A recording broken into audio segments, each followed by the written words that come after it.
Hello dear students, तो कैसे हो आप सभी। उम्मीद है आप सभी लोग बहुत ही अच्छे फिट एंड फाइन होंगे।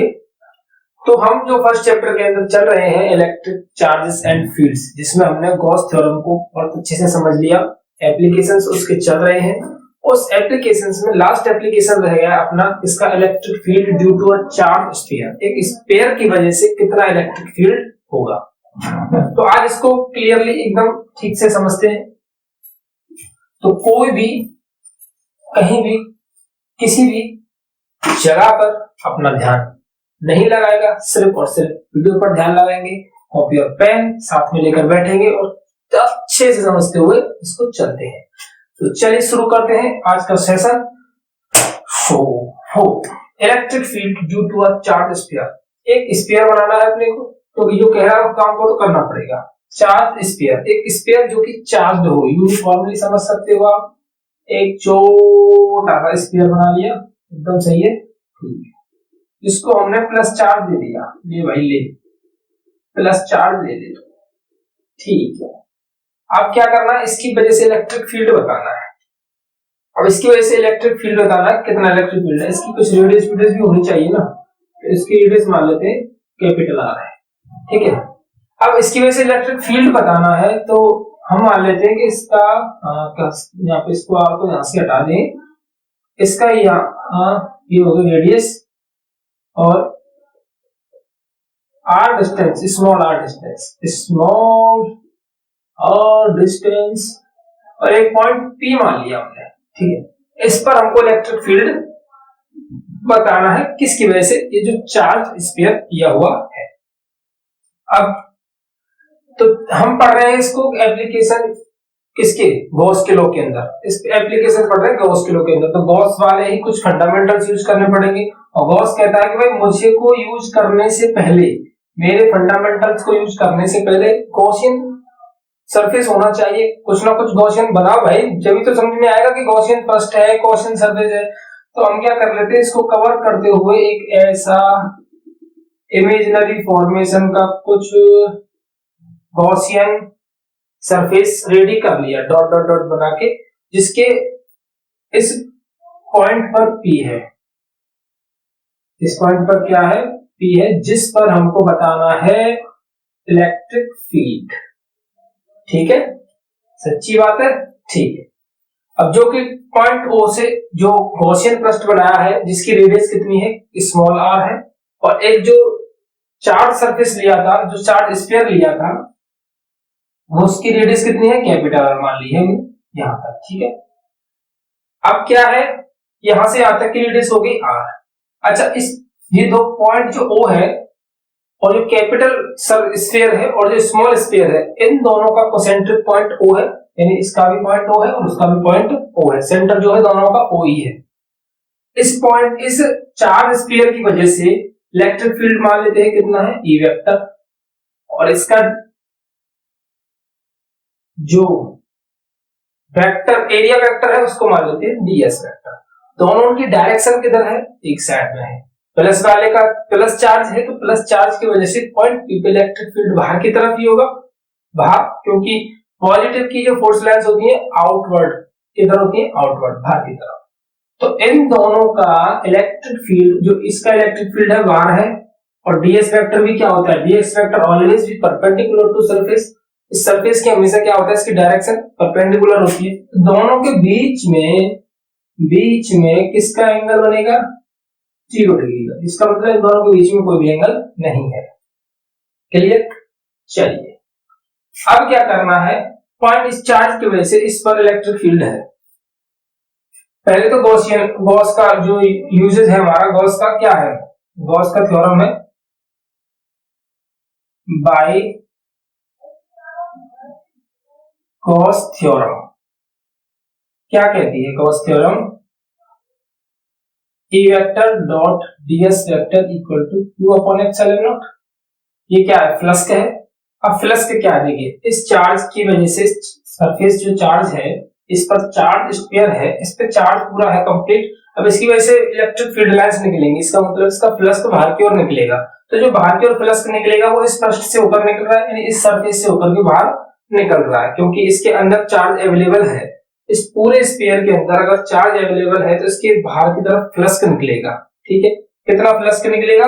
गॉस के अकॉर्डिंग फाई इक्वल टू इतना निकलेगा, फाई बराबर Q upon epsilon not E into ds।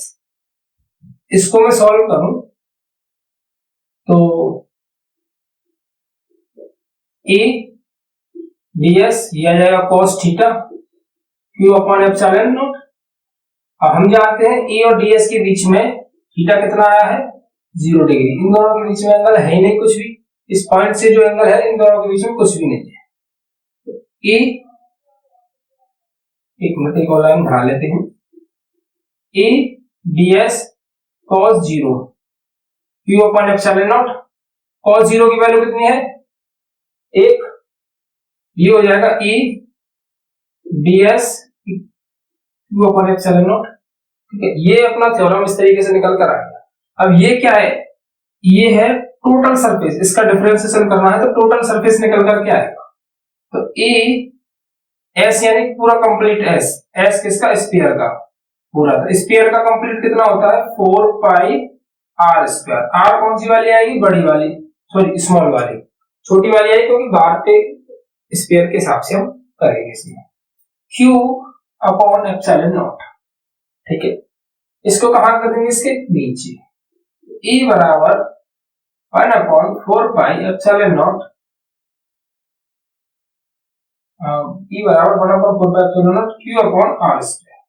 इस तरीके से इसका पूरा E नेट निकल करके आ गया कि किसी भी चार्ज स्फीयर से उसके सेंटर से r डिस्टेंस पर अगर कोई पॉइंट है तो उसका इलेक्ट्रिक फील्ड कितना होगा? E बराबर 1 upon 4 pi epsilon not Q upon r। ये किसके बराबर है?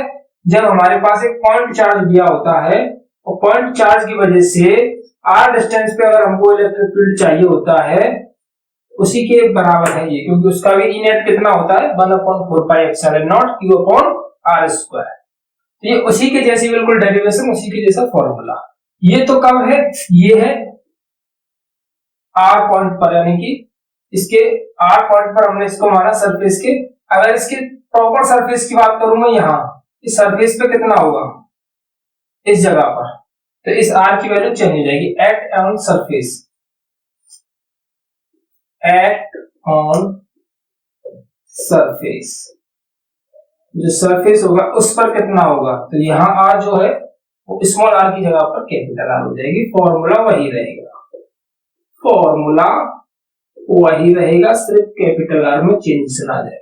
और ये इलेक्ट्रिक फील्ड की इंटेंसिटी, इलेक्ट्रिक जो फील्ड है वो कितना है? वो उतना है जितना एक पॉइंट चार्ज की वजह से r डिस्टेंस पर इलेक्ट्रिक फील्ड होता है। कोई भी दिक्कत है इस डेरिवेशन के अंदर? कुछ भी प्रॉब्लम नहीं है, बहुत ही सिंपल सा यार, इतनी सा चूहे जैसा डेरिवेशन था, कुछ भी नहीं है। अच्छा सर, ये समझ में आ गया कि बाहर इलेक्ट्रिक फील्ड कितना होगा, पॉइंट सरफेस पर इलेक्ट्रिक फील्ड कितना होगा। अब ये बता दीजिए इस चार्ज स्फीयर के अंदर, इस पूरे चार्ज स्फीयर के अंदर अंदर इलेक्ट्रिक फील्ड कितना होगा? भाई क्या क्वेश्चन पूछा, अंदर इलेक्ट्रिक फील्ड कितना होगा इनसाइड द स्फीयर। कहां लिखूं उसको? चलिए यहां लिख देता हूं, तीसरी जगह, inside the sphere, inside the sphere. अब मुझे कौन बताएगा, मुझे कौन बताएगा, कौन, कि इसके अंदर इलेक्ट्रिक फ्लक्स कितना होगा? कौन बताएगा? जल्दी बताइए भाई, फ्लक्स कितना होगा? कौन बताएगा? किसी को नहीं पता, जल्दी बताओ जल्दी। तो भाई बात बताओ कि पॉइंट, ये जो चार्ज स्फीयर है इस पे पूरा एकदम एक तरीके से चार्ज है ये, और प्लस चार्ज है, तो इसकी जो जितना भी फ्लक्स होगा वो किधर होगा? बाहर की तरफ होगा। इसका मतलब इसके अंदर तो फ्लक्स की कोई बात ही नहीं है, अंदर तो फ्लक्स है ही नहीं है। अगर मैं अंदर की तरफ बात करूं तो अंदर तो कोई फ्लक्स वगैरह की कोई बात ही नहीं है, कोई पॉइंट ही नहीं है अंदर फ्लक्स का। अगर फ्लक्स अंदर है नहीं है तो फिर मेरे हिसाब से अगर इसके अंदर फ्लक्स भी नहीं है, फोर्स लाइंस भी नहीं है, तो फिर इलेक्ट्रिक फील्ड कहां से आएगा भाई? इसको इलेक्ट्रिक फील्ड कौन रख कर जाएगा इसमें, जब इसमें फ्लक्स ही नहीं है, फोर्स लाइंस ही नहीं है अंदर। इसके फोर्स लाइंस सभी बाहर की तरफ जा रही हैं, इस तरीके से, इस तरीके से, इस तरीके से, इस तरीके से, इस तरीके से, इस तरीके से। तो फिर इसके अंदर कौन रखेगा? अंदर कुछ है ही नहीं, तो अंदर कुछ नहीं है तो फिर अंदर इलेक्ट्रिक फील्ड कितना होगा, 0। क्लियर? तो ये था हमारा electric field due to charge sphere. कोई भी डाउट क्वेरी अगर किसी को भी किसी भी तरीके का अटरम झटरम दिमाग में रह गया हो तो मुझे कमेंट बॉक्स में कमेंट कर दीजिएगा। Please note down this derivation. कोई भी दिक्कत हो तो आप मुझसे बातें कर सकते हो।